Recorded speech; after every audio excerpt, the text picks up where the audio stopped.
कहानी का शीर्षक है पंच लाइट और सुना रहे हैं शेखर शंकर सिंह। जय हिंद। जय। तो जैसा सर ने बताया, ये कहानी 1950 और 60 के बीच में लिखी थी रेणु जी ने। और बिहार के ग्रामीण परिवेश को ध्यान में रखकर ये कहानी लिखी गई है। तो कोशिश करूंगा कि कहानी आप तक पहुंचे। पिछले 15 महीनों से दंड जुर्माने के पैसा जमा करके महतो टोली के पंचों ने पेट्रोमैक्स खरीदा है। इस बार रामनवमी के मेले में गांव में सब मिलाकर 8 पंचायतें हैं।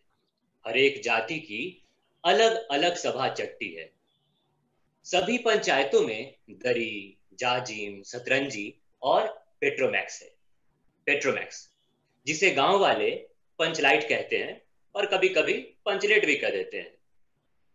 पंचलाइट खरीदने के बाद पंचों ने मेले में ही तय किया, 10 रुपए जो बचे हैं इससे पूजा की सामग्री खरीद ली जाए। बिना नेम टेम के कल कब्जे वाली चीज का पुण्य नहीं करना चाहिए। हाँ, अंग्रेज बहादुर के राज में भी पुल बनाने से पहले बलि दी जाती थी। मेले से सभी पंच दिन दहाड़े ही गांव लौटे। सबसे आगे पंचायत का छड़ीदार पंचलाइट का डिब्बा माथे पर लेकर, और उसके पीछे सरदार, दीवान और पंच वगैरह। गांव के बाहर ही ब्राह्मण टोले के फुटंगी जाने टोक दिया, कितने में लालटेन खरीद हुआ महतो? देखता नहीं पंचलेट है। बामन टोली के लोग ऐसे ही ताव करते हैं।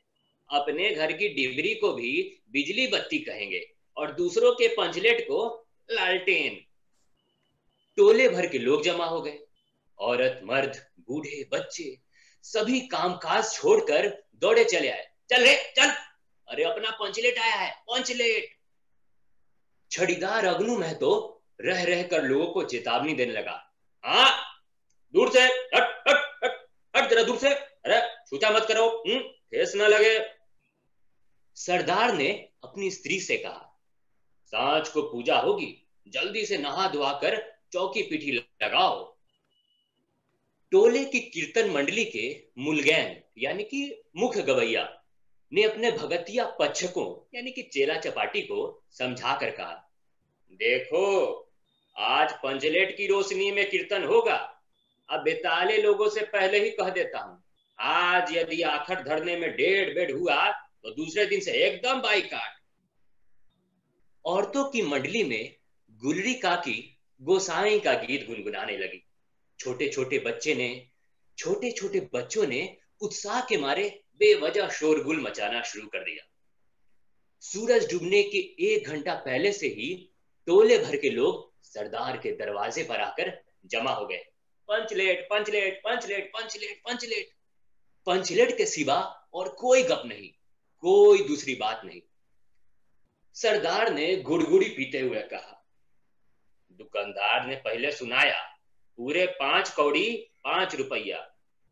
मैंने कहा कि दुकानदार साहब, ये मत समझिए कि हम लोग एकदम देहाती हैं, बहुत बहुत पंचलेट देखा है। इसके बाद दुकानदार मेरा मुंह देखने लगा, बोला, लगता है आप जाति के सरदार हैं। ठीक है, जब आप सरदार होकर खुद पंचलेट खरीदने आए हैं तो जाइए, अब पूरे 5 कौड़ी में आपको दे रहे हैं। दीवान जी ने कहा, अलबत्ता चेहरा पर रखने वाला दुकानदार है। पंचलेट का बक्सा दुकान का नौकर देना नहीं चाहता था। मैंने कहा, देखिए दुकानदार साहब, बिना बक्सा पंचलेट कैसे ले जाएंगे? दुकानदार ने नौकर को डांटते हुए कहा, क्यों रे, दीवान जी के आंखों के आगे दुर्खेल करता है, दे दो बक्सा। टोले के लोगों ने अपने सरदार और दीवान को श्रद्धा भरी निगाहों से देखा। छड़ीदार ने औरतों की मंडली में सुनाया, रास्ते में सनसन बोलता था पंचलेट। लेकिन ऐन मौके पर लेकिन लग गया। रुदल साहब बनिए की दुकान से 3 बोतल किरासन तेल आया और सवाल पैदा हुआ कि पंचलेट को जलाएगा कौन? यह बात पहले किसी के दिमाग में नहीं आई थी। पंचलेट खरीदने के पहले किसी ने ना सोचा, खरीदने के बाद भी नहीं। अब पूजा की सामग्री चौकी पर सजी हुई है, कीर्तनिया लोग खोल ढोल करताल खोलकर बैठे हैं और पंचलेट पड़ा हुआ है। गांव वालों ने आज तक कोई ऐसी चीज नहीं खरीदी जिसमें जलाने बुझाने का झंझट हो। कहावत है ना कि भाई रे, गाय लूं तो दूहे कौन, लो मजा। अब इस कल कब्जे वाली चीज को कौन बाले? ये बात नहीं कि गांव भर में कोई पंचलेट बांधने वाला नहीं। अरे, हर एक पंचायत में पंचलेट है, उसके जलाने वाले जानकार हैं। लेकिन सवाल है कि पहली बार नेम टेम करके, शुभ लाभ करके दूसरी पंचायत की आदमी की मदद से पंचलेट जलेगा? इससे तो अच्छा है कि पंचलेट पड़ा रहे, जिंदगी भर ताना कौन सहे। बात बात में दूसरे टोले के लोग कूट करेंगे, तुम लोगों का पंचलेट पहली बार दूसरे के हाथ से। ना ना, पंचायत की इज्जत का सवाल है, दूसरे टोले के लोगों से मत कहिए। चारों ओर उदासी छा गई, अंधेरा बढ़ने लगा। किसी ने अपने घर में आज डिबरी भी नहीं जलाई थी। आज पंचलेट के सामने डिबरी कौन बालता है? सब किए कराए पर पानी फिर रहा था। सरदार, दीवान और छड़ीदार के मुंह में बोली नहीं। पंचों के चेहरे उतर गए थे। किसी ने दबी हुई आवाज में कहा, कौल कब्जे वाली चीज का नखरा बहुत बड़ा होता है। एक नौजवान ने आकर सूचना दी, ए राजपूत टोली के लोग हंसते हंसते पागल हो रहे हैं। कहते हैं कि कान पकड़कर पंचलेट के सामने 5 बार उठो बैठो, तुरंत जलने लगेगा। पंचों ने सुनकर मन ही मन कहा, भगवान ने हंसने का मौका दिया है, हंसेंगे नहीं। एक बूढ़े ने आकर खबर दी, रूदल साहब बनिया भारी बतंगर आदमी है, कह रहा है कि पंचलेट का पंपू जरा होशियारी से देना। गुलरी काकी की बेटी मुनरी के मुंह में बार बार एक बात आकर मन में लौट जाती है। वो कैसे कहे? वो जानती है कि गोधन पंचलेट बांधना जानता है, लेकिन गोधन का हुक्का पानी पंचायत से बंद है। मुनरी की मां ने पंचायत से फरियाद की थी कि गोधन रोज उसकी बेटी को देखकर सलम सलम वाला सलीमा का गीत गाता है, हम तुमसे मोहब्बत करके सलम। पंचों की निगाह पर गोधन बहुत दिन से चढ़ा हुआ था। दूसरे गांव से आकर बसा है गोधन, और अब तक टोले के पंचों को पान सुपारी खाने के लिए भी कुछ नहीं दिया, परवाह ही नहीं करता। बस पंचों को मौका मिला, 10 रुपया जुर्माना, न देने से हुक्का पानी बंद। आज तक गोधन पंचायत से बाहर है, उससे कैसे कहा जाए? मुनरी उसका नाम कैसे ले? और उधर जाति का पानी उतर रहा है। मुनरी ने चालाकी से अपनी सहेली कनेली के कान में बात डाल दी, कनेली। कनेली मुस्कुरा कर रह गई।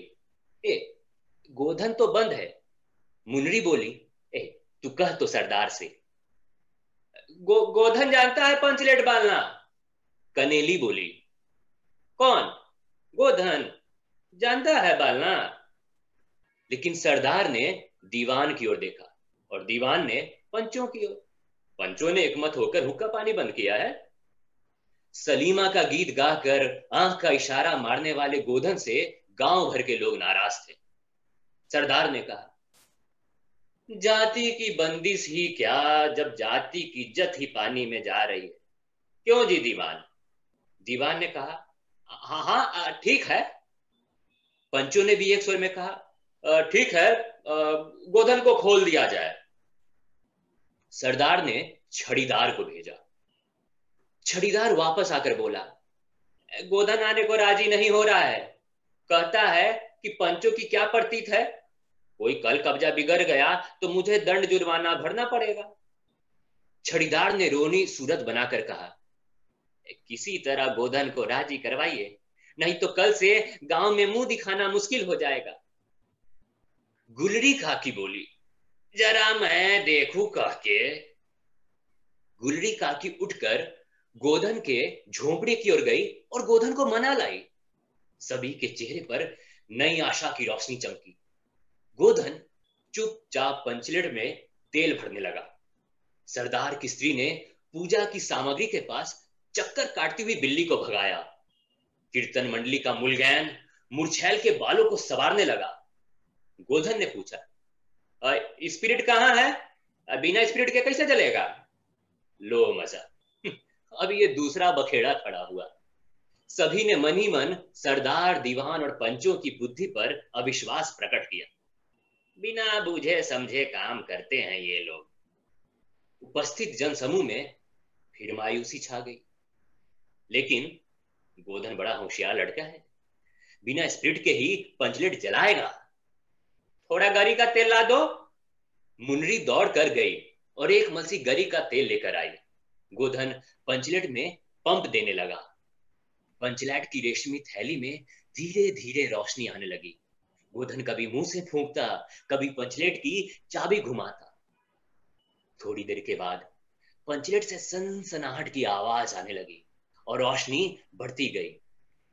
लोगों के दिल का मैल दूर हो गया। गोधन बड़ा काबिल लड़का है, हाँ? अंत में